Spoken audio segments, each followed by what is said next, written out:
Hello friends, स्वागत है आपका एक और नए वीडियो में। दोस्तों, आज का वीडियो आपके लिए बहुत ही इम्पोर्टेंट होने वाला है, क्योंकि दोस्तों आज के वीडियो में हम आपके लिए एमपी बोर्ड अर्धवार्षिक मूल्यांकन प्रश्न पत्र कक्षा 7वीं हिंदी विशिष्ट के पेपर का फुल सॉल्यूशन लेकर आ चुके हैं। दोस्तों, इसमें आपको पूरा का पूरा फुल सॉल्यूशन बताया जाएगा। तो आप लोगों से एक रिक्वेस्ट है कि अगर आपने अभी तक हमारे चैनल को सब्सक्राइब नहीं किया है तो आप जल्दी से चैनल को सब्सक्राइब कर लें और बेल आइकन को भी प्रेस कर लें, जिससे आपको हमारे आने वाले लेटेस्ट वीडियो की नोटिफिकेशन सबसे पहले मिल सके। तो दोस्तों, इसमें आपका समय 3 घंटे का रहने वाला है। पूर्णांक आपका होगा 60 नंबर का। तो सबसे पहले आप पेपर को देख लीजिएगा कि किस प्रकार से आपके एग्जाम में पेपर आने वाला है। दोस्तों, देख सकते हैं यहाँ पर वस्तुनिष्ठ प्रश्न दिए हुए हैं 1 से लेकर 10 तक के। फिर इसके बाद लघु उत्तरीय प्रश्न दिए हुए हैं। देख सकते हैं दोस्तों, सारे क्वेश्चन दिए हुए हैं। सारे क्वेश्चन के आंसर हम आपको बताएंगे अभी। फिर इसके बाद दोस्तों देख सकते हैं दीर्घ उत्तरीय प्रश्न दिए हुए हैं 21 से लेकर 24 तक के। अब हम सारे क्वेश्चन के आंसर आपको बताएंगे। तो देख लेते हैं, पहला क्वेश्चन दिया हुआ है। प्रश्न 1, झीलों की नगरी किसे कहते हैं? उज्जैन, भोपाल, जबलपुर या फिर खंडवा? तो उत्तर हो जाएगा इसका भोपाल। प्रश्न दूसरा दिया हुआ है। अवंतिका नगर को प्राय जानते हैं? रीवा, सीहोर, सागर या फिर उज्जैन? तो करेक्ट आंसर हो जाएगा इसका उज्जैन। तीसरा क्वेश्चन दिया हुआ, दिन शब्द का विलोम होगा सुबह, दोपहर, शाम या फिर रात?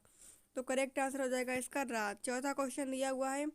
श्रृंगार रस का स्थायी भाव है हास, क्रोध, रति या फिर भय? तो उत्तर हो जाएगा इसका रति।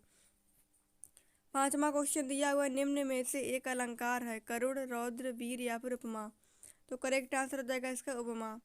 छठा क्वेश्चन दिया हुआ है। काव्य की शोभा बढ़ाने वाले वाक्य हैं? अलंकार, छंद, रस या फिर कुछ नहीं? तो करेक्ट आंसर हो जाएगा इसका अलंकार। दोस्तों, अगर आप इसकी पीडीएफ डाउनलोड करना चाहते हैं तो आप गूगल पर सर्च करें nityastudypoint.com। तो वहाँ से दोस्तों आप इसकी पीडीएफ भी डाउनलोड कर पाएंगे। अगर आपने अभी तक हमारे टेलीग्राम ग्रुप को ज्वाइन नहीं किया है तो आप जल्दी से टेलीग्राम ग्रुप को ज्वाइन कर लीजिएगा। डिस्क्रिप्शन बॉक्स में आपको टेलीग्राम ज्वाइन करने का लिंक मिल जाएगा, वहाँ से आप टेलीग्राम ग्रुप को ज्वाइन कर पाएंगे। दोस्तों, प्रश्न 7वां दिया हुआ है। काव्य को पढ़ने सुनने में जो आनंद आता है उसे कहते हैं? अलंकार, दोहा, रस या फिर छंद? तो उत्तर हो जाएगा इसका रस। प्रश्न 8 दिया हुआ है। बड़ों का करना चाहिए? अपमान, गुस्सा, सम्मान या फिर वार? तो करेक्ट आंसर हो जाएगा इसका सम्मान। 9वां क्वेश्चन दिया हुआ है। सूरज का समानार्थी शब्द है? दिनकर, नयन, अंबर या फिर सोम? तो करेक्ट आंसर हो जाएगा इसका दिनकर। 10वां क्वेश्चन दिया हुआ है। सुख का विलोम होगा? प्रयास, दुख, खुश या फिर प्रसन्न? तो करेक्ट आंसर हो जाएगा इसका दुख। लघु उत्तरीय प्रश्न दिए हुए। प्रश्न क्रमांक 11 से लेकर 20 तक के निर्देश दिया हुआ है इसमें। नीचे दिए गए प्रश्नों के उत्तर लिखिए। प्रत्येक प्रश्न के लिए 3 अंक निर्धारित हैं। 11वां नंबर क्वेश्चन दिया हुआ है। मेरी भावना कविता में कवि के अनुसार किसकी सेवा करनी चाहिए? उत्तर हो जाएगा इसका मेरी भावना कविता में कवि के अनुसार गुणवान व्यक्तियों की सेवा करनी चाहिए। 12वां क्वेश्चन दिया हुआ है। अपने जिले की नदी की विशेषताओं पर 3 वाक्य लिखिए। उत्तर दिया हुआ है। पहला पॉइंट, हमारी नदी को सूर्यपुत्री भी कहा जाता है। दूसरा दिया हुआ पॉइंट, ये नदी घाटी का विस्तार कुल 65,145 वर्ग किलोमीटर है। तीसरा पॉइंट दिया हुआ है। यही नदी 3 राज्य से होकर गुजरती है। 13वां क्वेश्चन दिया हुआ है। वी उपसर्ग जोड़कर कोई 2 शब्द बनाइए। विज्ञान, बी प्लस ज्ञान, विजय बराबर बी प्लस जय। 14वां क्वेश्चन दिया हुआ है। मध्य प्रदेश की प्रसिद्ध बोलियां कौन कौन सी हैं? उत्तर दिया हुआ है। मध्य प्रदेश में बुंदेली, बघेली, छत्तीसगढ़ी, मालवी, निमाड़ी और भीली बोलियां ही एवं कोरकू एवं गोंडी बोलियां बोली जाती हैं। 15वां क्वेश्चन दिया हुआ है। जीवन में आने वाली बाधाएं क्या देखकर वापस चली जाती हैं? उत्तर दिया हुआ है। विफलता मनुष्य के पक्के इरादों को देखकर अपने आप ही चली जाती हैं, वे उसके मार्ग में रुकावट बनने से हट जाती हैं। दोस्तों, अगर आपने अभी तक हमारे वीडियो को लाइक नहीं किया है तो जल्दी से वीडियो को लाइक कर दीजिएगा और ये वीडियो अपने सभी दोस्तों को भी शेयर कर दीजिएगा। 16वां क्वेश्चन दिया हुआ है। कबीरदास ने बुराई करने वालों के लिए क्या कहा है? उत्तर दिया हुआ है। निंदा करने वाले व्यक्ति को आंगन में कुटिया बनाकर पास ही रखना चाहिए, तब वो है बिना पानी और साबुन के हमारे स्वभाव को निर्मल बनाता है। 17वां क्वेश्चन दिया हुआ है। घाघ और भड़ूरी के अनुसार कब भरपूर वर्षा होती है? उत्तर दिया हुआ है। यदि सावन के कृष्ण पक्ष की प्रतिपदा को आसमान में बादल छाए रहें और प्रातः काल सूर्य के दर्शन न हो तो निश्चय ही 4 महीने तक जोरदार वर्षा होगी।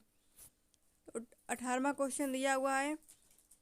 डॉक्टर कलाम को मिसाइल मैन क्यों कहा जाता है? उत्तर दिया हुआ है इसमें, भारत को ballistic missile out launching technology बनाने के कारण ही एपीजे अब्दुल कलाम का नाम मिसाइल मैन पड़ा। 19वां क्वेश्चन दिया हुआ, सुभाष चंद्र बोस का नारा क्या था? उत्तर दिया हुआ है, उनके द्वारा दिया गया जय हिंद का नारा भारत का राष्ट्रीय नारा बन गया। 20वां क्वेश्चन दिया हुआ है, बलराम कृष्ण को क्या कहकर चढ़ाते थे? उत्तर दिया हुआ है, बलराम कृष्ण को मोल देकर खरीदा हुआ बताते हैं। यशोदा ने उसे जन्म नहीं दिया। उसके कृष्ण के माता पिता कौन है? नंद और यशोदा दोनों ही गोरे रंग के हैं। उसका शरीर सांवला क्यों है? इस तरह की अनेक बातें कहकर बलराम कृष्ण को चढ़ाते रहते हैं। फिर इसके बाद दूसरा क्वेश्चन, इसके बाद दीर्घ उत्तरीय प्रश्न दिए हुए हैं।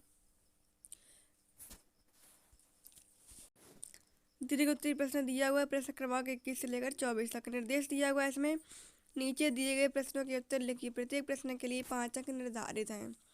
प्रश्न 21वां दिया हुआ है, रसों के नाम एवं स्थायी भाव लिखिए। उत्तर दिया हुआ है इसमें, श्रृंगार है।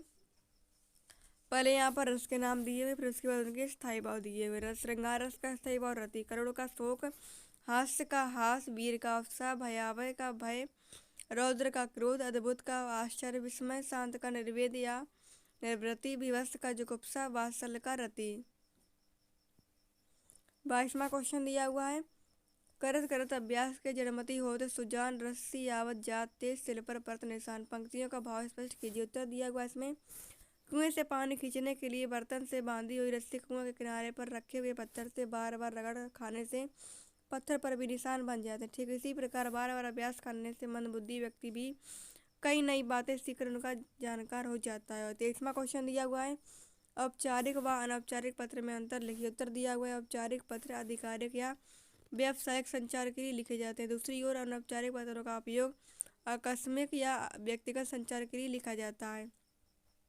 24वां क्वेश्चन दिया हुआ है, कवि निरंतर चलते रहने को महत्व क्यों दे रहा है? उत्तर दिया हुआ है इसमें, कभी निरंतर चलते रहने को महत्व इसलिए दे रहा है क्योंकि ठहरना पतन का और मृत्यु का प्रतीक है। जीवन में ठहराव अवनति लाने वाला होता है।